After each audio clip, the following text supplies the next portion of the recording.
Let's continue creating our character. We just need to add bones and connect them using a small expression using Blender driver. So press Shift A to add a new bone. Currently, the bone is located in the middle of the object and we can see it.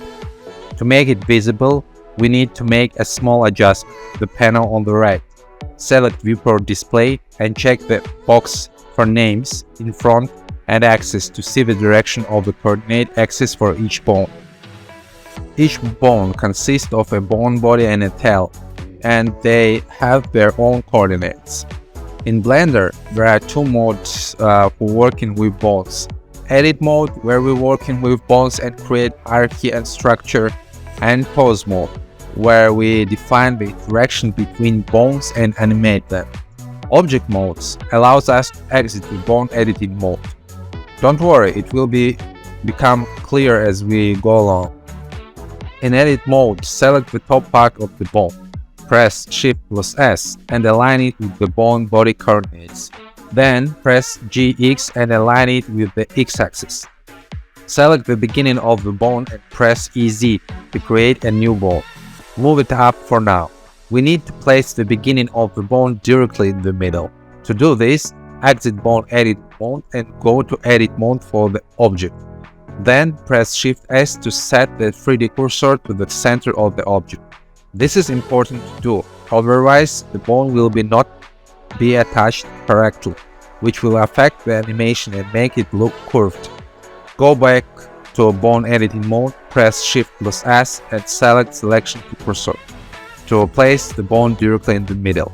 Create another bone, this is time for the eyes. Press EZ, but now we need to detach the second bone as they are currently linked. Select the second bone, press Alt plus P to clear the parent, and do the same thing as with the first bone, attach it directly in the middle.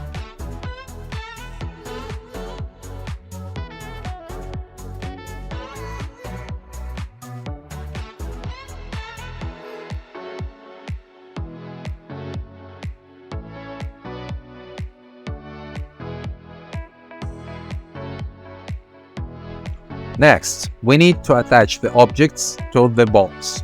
To do this, we first select the object, then the bone, press Ctrl plus P keys combination and select with empty groups for all objects.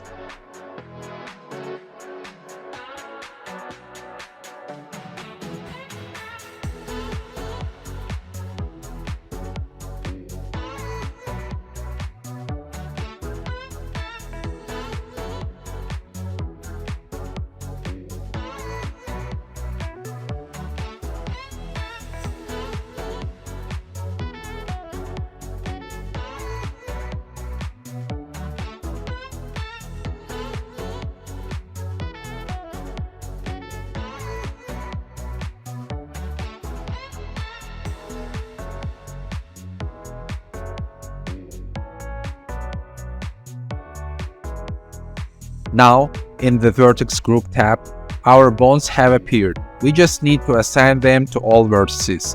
To do this, select all vertices in Edit mode and press Assign. Do this for all parts of the character. Select the bones, switch to Pose mode and check if everything is working correctly.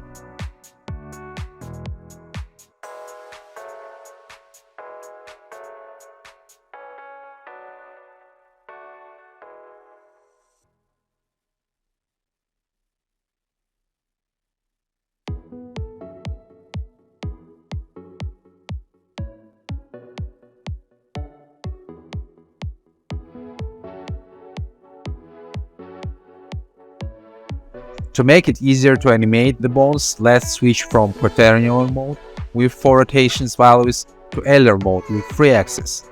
The reason for the existence of these modes are a separate and extensive topic.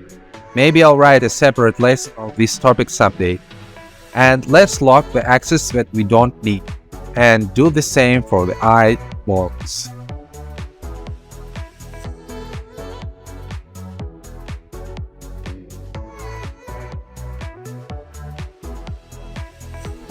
When we've made sure that everything works, we face the task of making the second bone rotate by 360 degrees when we rotate the first bone by 180 degrees.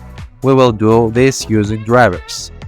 We copy the path to the Z rotation value of the first bone, select the second bone and add a driver to the Z rotation value of the second bone. We select scripted expression, single property, armature, and insert our path to the value of the first bone here. Then we just need to write what we need, namely multiplying the var value by -2 as I did in the video. And everything works as it should. If you don't understand something, watch the video a few times. Don't worry if it doesn't work the first time. It's a difficult topic.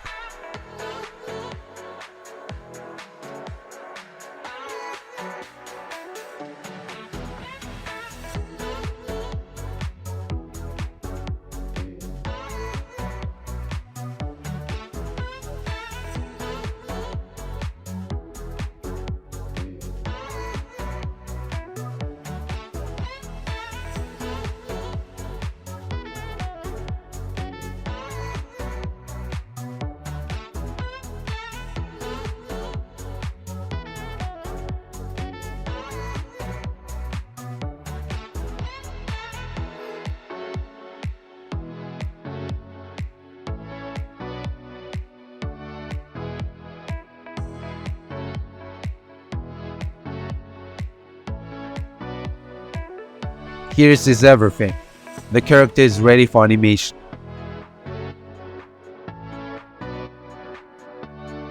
Switch to the Graph Editor viewport and start editing animation keys.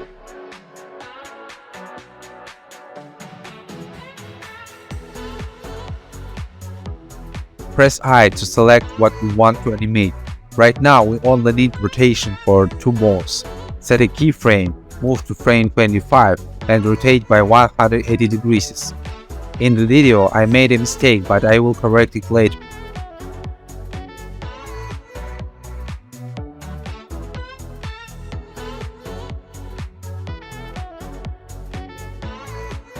Work with animation curves immediately.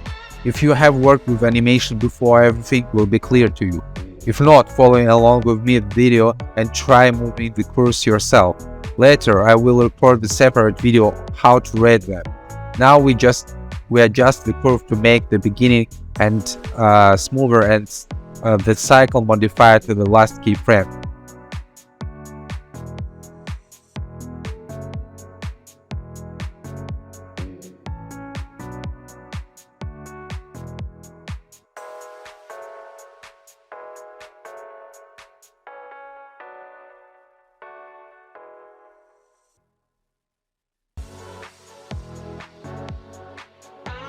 Then add stepped interpolation modifier to make the animation look more cartoonish.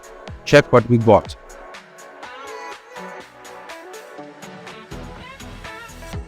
Here I correct my mistake and change 360 degrees to 180 degrees.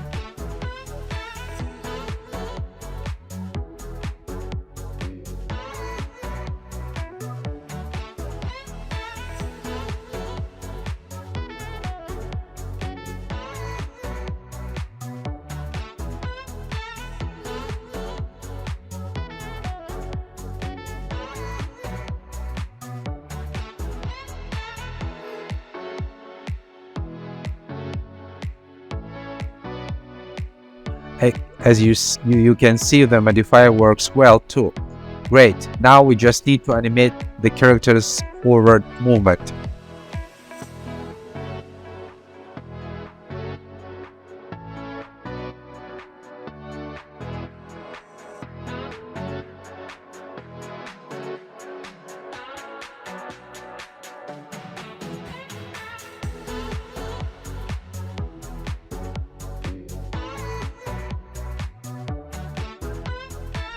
Here I copy the second keyframe using the Shift plus D key combination to create a stop in the movement, and then copy the third keyframe to return the character to the starting point.